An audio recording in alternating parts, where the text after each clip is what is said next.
In this video, we'll be taking a look at this baby hippopotamus.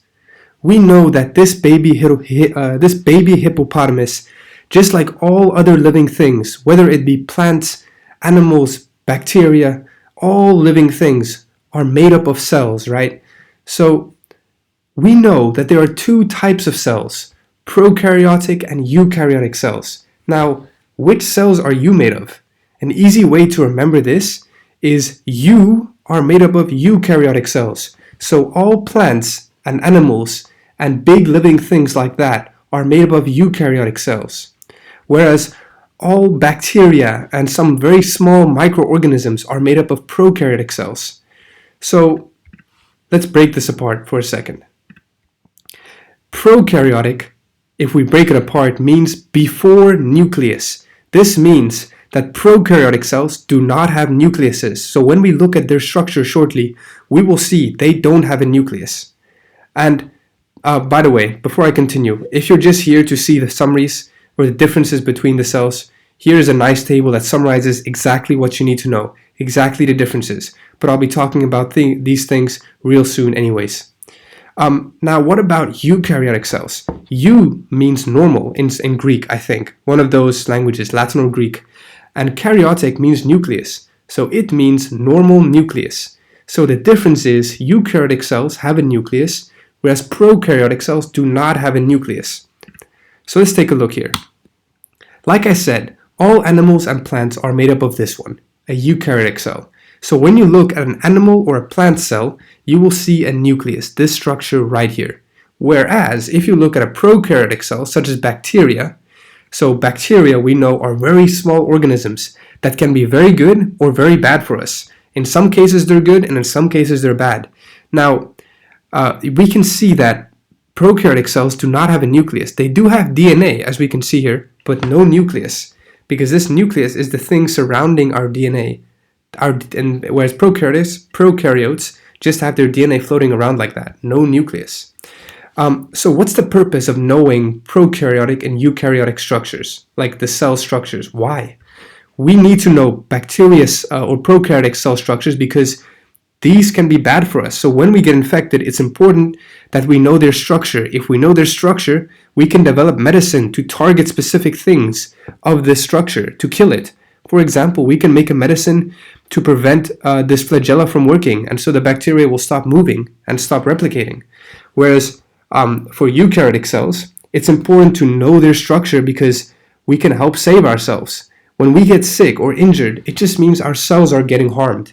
And if we can find a way to prevent our cells from getting harmed by giving them medicine that will help them, then we can save ourselves at the end of the day, right? So this is why knowing the structure of prokaryotic or eukaryotic cells are very important. Now, for the rest of this video, I'm always going to, when I have a picture on the right side of the screen, it will always be eukaryotic cells. And if I have the picture on the left side of the screen, it will be prokaryotic cells, okay? So I'm trying to be consistent as possible. So let's go on here. We know eukaryotic cells are plant and animal cells. So this right here is an animal cell. So let's continue. Let's look at this animal cell. I'm not going to go into detail in explaining these names because I made a separate video on this, but I'll be emphasizing on some important ones that we need to know about in order to compare with prokaryotic cells. So anyways, this is an animal cell, right? It's got various structures, right? We also know that another type of eukaryotic cell is a plant cell. This plant cell has all these structures as well, but in addition to these structures, it has three extra structures: the cell wall, the chloroplast, and the vacuole. And these three structures, an animal cell does not have. Okay, so an animal cell will make up animals and a plant cell will make up plants. So we do not have these three structures in our cells because we are humans, we are animals. Now, I circled some specific structures which we'll talk about in more detail, which we need to compare with prokaryotic cells to know some differences. So here is a prokaryotic cell. Okay, it's also got many structures, and I'm not going to talk about them in detail, but I circled a few that we need to know about. Okay, so let's start off with the first one, nucleus. We know that eukaryotic cells, as described in this name, have a normal nucleus. So they have a nucleus. So we can see that here, a nucleus, but Prokaryotic cells do not have a nucleus. They have DNA but no nucleus surrounding the DNA. Okay? The DNA is free floating. So that's one difference. That's already one difference between eukaryotic and prokaryotic cells. Now, let's look at another one. We can see that eukaryotic cells have mitochondrias.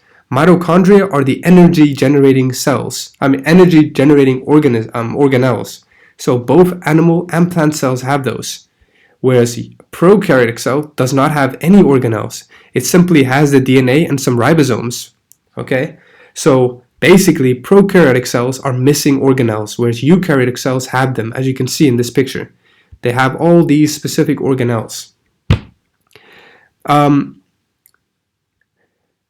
Now, in terms of the DNA, we know the DNA of a eukaryotic cell is inside the nucleus, and the DNA of a prokaryotic cell is simply right there without a nucleus. Now, the difference also is that a eukaryotic DNA is sometimes in the shape of a chromosome, as you can see here, this X shape. Whereas in prokaryotic cells, it's in a circular shape, or in a long continuous shape. It is not condensed into a chromosome-like shape, into an X-shaped chromosome. The chromosomes are rather in a way different, messed up shape, okay? So that's also a key difference. The chromosome structures between a eukaryotic and a prokaryotic cell differs, okay? They are different in structure. Now, another big one would be the ribosomes. So we know ribosomes is the place where proteins are made. Both a eukaryotic and prokaryotic cells have them. It's these little dots. But a eukaryotic cell's ribosomes, even this plant cell has it, right? The eukaryotic ribosomes are 80S ribosomes, and the prokaryotic ribosomes are 70S ribosomes. So they are different in size. The eukaryotic ribosomes are bigger, they are 80S, whereas the prokaryotic ribosomes are 70S, they are smaller. So that's one key difference to know as well, the size. Now, another key structure I want to talk about is the cell wall. We know prokaryotic cells have a cell wall in addition to a plasma membrane, but not all eukaryotic cells have a cell wall. We know a plant cell does. See, there's a cell wall, but an animal cell does not have a cell wall. So that's also a key difference. All prokaryotic cells have cell walls, but not all eukaryotic cells have cell walls. Now, I already mentioned this, but obviously eukaryotic cells have a bunch of organelles, including rough endoplasmic reticulum and smooth endoplasmic reticulum and Golgi apparatus that prokaryotic cells do not have. But this can pretty much be summarized as eukaryotic cells have organelles, whereas prokaryotic cells do not have organelles. Now, let's look at this table to see if there's any more important differences. So we talked about the nucleus, we talked about the chromosomes, and by nuclear envelope, by the way here, I mean this thing surrounding the DNA. So the nucleus membrane, that's a nuclear envelope. We know eukaryotic cells have it, whereas prokaryotic cells do not have it. I already mentioned mitochondria chloroplasts. Okay, chloroplast is another organelle which only plant cells have. So even though eukaryotic cells have it, not animal cells. So eukaryotic cells sometimes have it, but only the plants, not the animals. Whereas prokaryotic cells do not have any organelles, so they won't have chloroplasts. Now, flagella, the last one I want to mention. In this picture, it's a bit misleading because it seems like prokaryotic cells are the only cells that have flagellas. But technically, some eukaryotic cells can have flagellas. In this picture, I did not show the structure of flagella because this cell does not have it. But there are some eukaryotic cells that could have flagellas. So both prokaryotic and eukaryotic cells could have flagellas, but not always, but only sometimes. The only difference is the structure of the flagella between a prokaryotic and a eukaryotic cell is different. So the flagella isn't of the same type. They have a different structure completely, but they have the same name. So that's important to know.